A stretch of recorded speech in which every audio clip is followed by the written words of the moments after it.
कौन था मुंबई अंडरवर्ल्ड का पहला डॉन? आप में से ज़्यादातर को ये पता होगा कि हाजी मस्तान अंडरवर्ल्ड का पहला डॉन था, लेकिन सच्चाई कुछ और है। खुद हाजी मस्तान भी इस आदमी को असली डॉन कहा करता था। जी हाँ, हम बात कर रहे हैं करीम लाला की। लाला का आतंक मुंबई में सर चढ़ के बोलता था।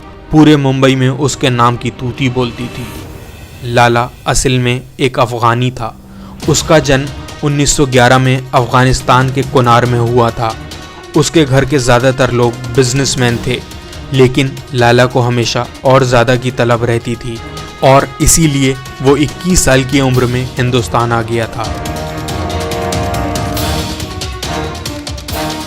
लाला का असली नाम अब्दुल करीम शेर खान था और ये कहना गलत नहीं होगा कि वो अपने समुदाय यानी पश्तून समुदाय का आखिरी राजा भी था।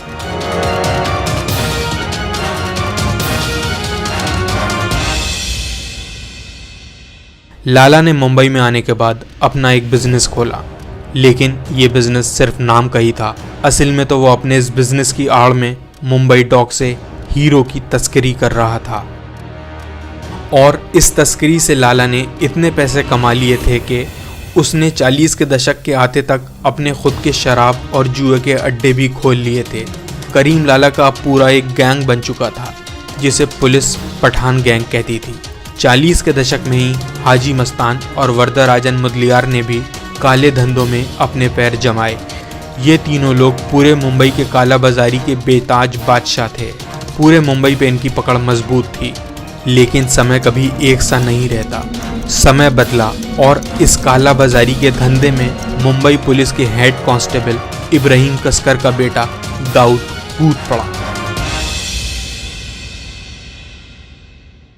दाऊद और करीम दोनों की आपस में कभी नहीं बनी।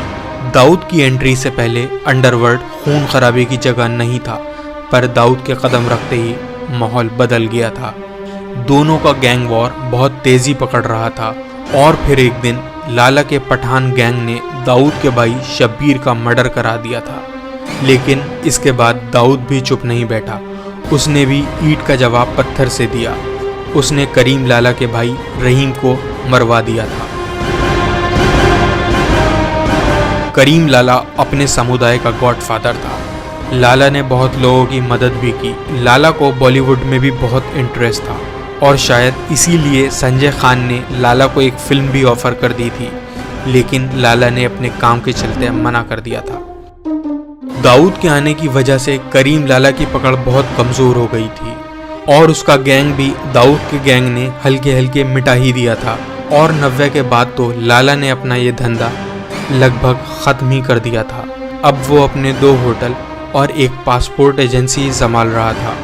लाला ज़्यादातर घर पे आराम ही करता था और फिर 2002 में एक रोज़ नमाज पढ़ते हुए लाला सजदे में गया और फिर वहाँ से कभी नहीं उठा। आपको ये बात सुनकर हैरानी होगी, लेकिन सच यही है कि लाला अपनी पूरी ज़िंदगी में कई बार जेल तो गया, लेकिन वो कभी भी मुजरिम साबित नहीं हुआ था।